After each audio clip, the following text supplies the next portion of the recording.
আজ মহামান্য কলকাতা হাইকোর্টে সারপ্লাস টিচার ট্রান্সফার এবং নতুন এসওপি সংক্রান্ত যে মামলা সেটা নিয়ে গুরুত্বপূর্ণ শুনানি হয়েছে।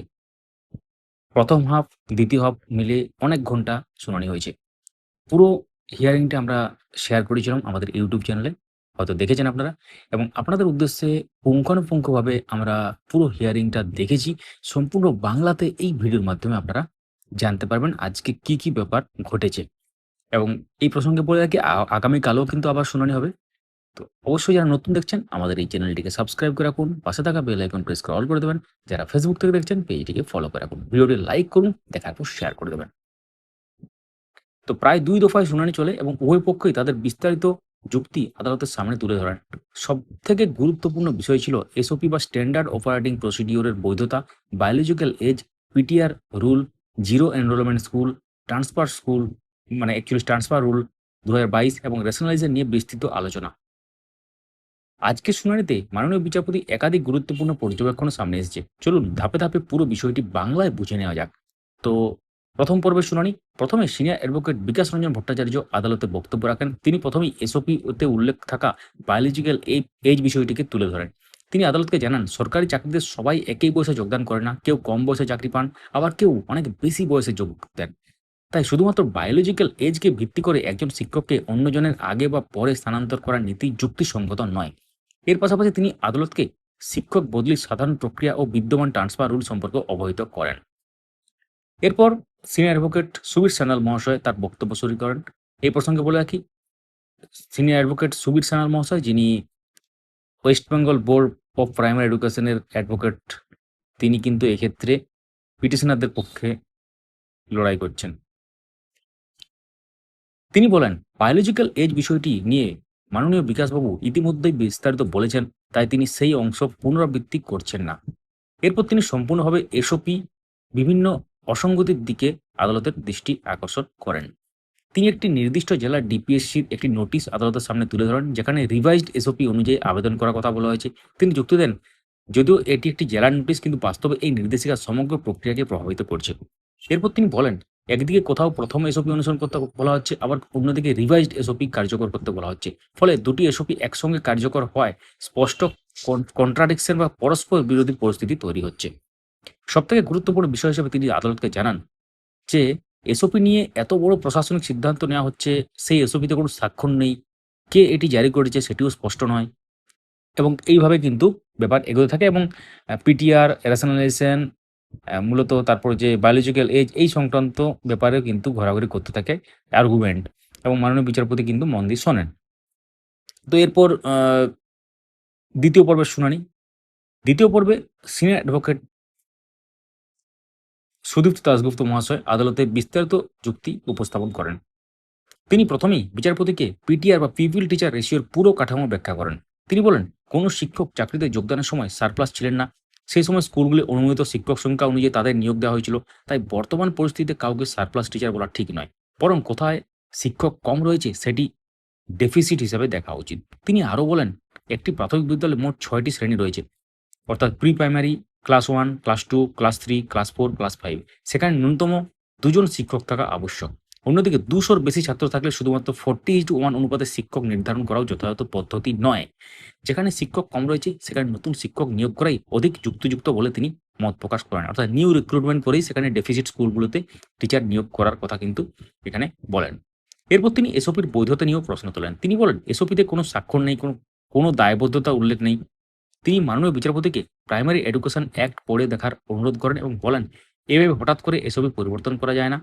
এরপর রাজ্য সরকার আইনজীবী আদালতকে জানান, তারা পূর্ণাঙ্গ প্রস্তুতির জন্য পর্যাপ্ত সময় পাননি, তাই আরও কিছু সময় দেওয়ার আবেদন জানানো হয়। এটা প্রাথমিকভাবে কিন্তু বলা হয়। এরপর রাজ্যের অন্য একজন আইনজীবী পিটিআর রুল নিয়ে বক্তব্য রাখেন। তিনি 30:1 অনুপাত 150-এর বেশি ছাত্র থাকলে হেড টিচার সহ শিক্ষক সংখ্যার বিষয়টি আদালতের সামনে তুলে ধরেন। এরপর রাজ্যের পক্ষে এসওপির উদ্দেশ্যে ব্যাখ্যা করেন। তারা বলেন, জিরো এনরোলমেন্ট স্কুল থেকে শিক্ষক নিয়ে ডেফিসিট স্কুলে পাঠানোর উদ্দেশ্য হলো শিক্ষার স্বার্থ রক্ষা করা। যেসব জিরো এনরোলমেন্ট স্কুলে কোনো ছাত্র নেই, সেখানে শিক্ষকরা বেতন পাচ্ছেন এবং সরকার তাদের বেতন দিচ্ছে। তারা যে মানে অ্যাকচুয়ালি ছাত্রছাত্রীদের পড়াবেন সেটাও তাদের ক্ষেত্রে সুযোগ নেই। তো এই ব্যাপারটা তুলে ধরা হয়। অন্যদিকে যেখানে শিক্ষক সংকট রয়েছে সেখানে শিক্ষক পাঠানো হলে আরটি অ্যাক্টের উদ্দেশ্যই বাস্তবায়িত হবে। অর্থাৎ বোঝাতে চান সরকার পক্ষের আইনজীবী যে এই যে প্রক্রিয়াটা, এই প্রক্রিয়াটা হলে কিন্তু শিক্ষার স্বার্থে ভালোই হবে, খারাপ কিছু হবে না। Moral of the story. তো এরপর রাজ্য সরকার পক্ষ থেকে আদালতে আরও যুক্তি দেন, শুধুমাত্র কোনো শিক্ষক নিজের বাড়ির কাছাকাছি কর্মরত আছেন বলে তাকে উন্নত স্থানান্তর করা যাবে না, এমন কোনো ভেস্টেড রাইট শিক্ষকদের নেই। এরপর বায়োলজিক্যাল এজ নিয়ে আবারও আলোচনা হয়। রাজ্যের পক্ষ থেকে বলা হয়, যুবক শিক্ষকদের বা কম বয়সী শিক্ষকদের কর্মক্ষমতা তুলনামূলকভাবে বেশি হওয়ায় বায়োলজিক্যাল এজ বিবেচনা করা যুক্তিসঙ্গত। এই প্রসঙ্গে বলে রাখি, মাননীয় শিক্ষামন্ত্রী দীপক বর্মন মহাশয় একটা কোনো একটা অনুষ্ঠানে বলেছেন যে এই ব্যাপারটাই আরকি, মানে যেটা যে যাদের ইয়ং এজ, মানে যাদের কম বয়স অ্যাকচুয়ালি, তারা বেশি কর্মক্ষমতা সম্পন্ন, অর্থাৎ তারা বেশি এক্ষেত্রে মানসিক এবং শারীরিক যে প্রবলেম সেটা বেশি বয়সী শিক্ষক-শিক্ষিকারা সাধারণত ভোগেন। সেজন্য বেশি বয়সের শিক্ষক-শিক্ষিকার থেকে কম বয়সী শিক্ষকদের ট্রান্সফার করা বা সারপ্লাস ট্রান্সফার করা এক্ষেত্রে যুক্তিযুক্ত। তিনি বলেন এটা। তো এটা নিয়ে অনেক কন্ট্রাডিকশন আছে এবং এটা নিয়ে আপনারা কি মনে করেন এখনই কমেন্টে জানান। তো অন্যদিকে আবেদনকারীর পক্ষ জানায়, এই ধরনের শ্রেণীবিন্যাস বা শ্রেণীবিভাগ সম্পূর্ণ অযৌক্তিক এবং এটি ইররেশনাল ক্লাসিফিকেশন। এরপর আদালতে ট্রান্সফার রুলের বিষয়টি ওঠে। রাজ্যের পক্ষ আদালতকে জানায়, যদি কোনো সারপ্লাস টিচার স্বেচ্ছায় আবেদন না করেন তাহলে প্রশাসনিক প্রয়োজন এবং শিক্ষা স্বার্থে কর্তৃপক্ষ তাকে ডেফিসিট স্কুলে পাঠাতে পারে। এই পর্যায়ে মাননীয় বিচারপতি একটি অত্যন্ত গুরুত্বপূর্ণ পর্যবেক্ষণ করেন। তিনি বলেন, বিদ্যমান ট্রান্সফার রুল অনুযায়ী রেশনালাইজেশন হওয়া উচিত। এটি শুনানির অন্যতম গুরুত্বপূর্ণ মন্তব্য হিসাবে উঠে আসে। এরপর বিচারপতি আরেকটি গুরুত্বপূর্ণ প্রশ্ন করেন। তিনি জানতে চান, দুটি এসওপি যখন রয়েছে তখন কোনটি কার্যক্রম করা হবে, নাকি দুটি এসওপি কার্যকর থাকবে? রাজ্যের পক্ষ থেকে উত্তর দেওয়া হয়, পরবর্তী অর্থাৎ রিভাইজড এসওপি অনুসরণ করা হবে এবং বায়োলজিক্যাল এজ অনুযায়ী কম বয়সীদের অগ্রাধিকার দেওয়া হবে। এরপর রাজ্যের আরেকজন সিনিয়র অ্যাডভোকেট বলেন, কোনো শিক্ষক নিজেই রেশনালাইজেশন প্রসেসে সাবজেক্ট হতে পারেন না, এই যুক্তি গ্রহণযোগ্য নয়। তিনি 10ই জুলাই যে এসওপিটা জারি হয়েছিল এবং ট্রান্সফার রুল এবং 2022 সালে একটি হাইকোর্টের রায়ের কথাও উল্লেখ করেন।